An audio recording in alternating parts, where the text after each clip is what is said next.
Historians still debate how much cosmology actually shaped the layout, or if it was mostly about maximizing space and yield. Children carried reeds. Elders tended seedlings. Everyone knew their plot. This is farming by lasagna. Smelly, damp, warm lasagna. Each layer adds structure and nutrients. The rot is the magic.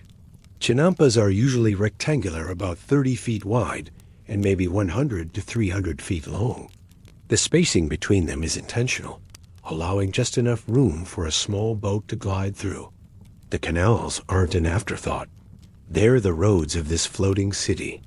You can paddle from plot to plot, checking your beans, your tomatoes, your herbs, without ever touching solid ground. The decay doesn't just break down, it transforms. The microbes get to work, converting dead reeds into living compost. This slow fermentation, if you will, is what makes the gardens so incredibly productive. So, the builders drove stakes through them, right into the lakebed. Long wooden posts, sometimes sharpened, sometimes forked, pushed deep into the muck. They acted like pegs, keeping the whole floating field from drifting away. It's like staking down a giant sleeping bag made of mud. The Aztecs were surrounded by rival city-states, limited terrain, and a growing population. Lake farming was the only scalable option. They didn't choose the lake because it was ideal.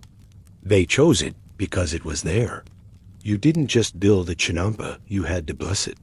Whispered chants, offerings of maize flour, even tiny figurines of Talok, the rain god, were sometimes buried in the soil for luck.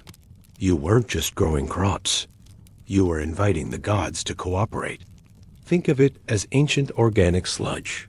It was heavy, wet, and stuck to your arms up to the elbow.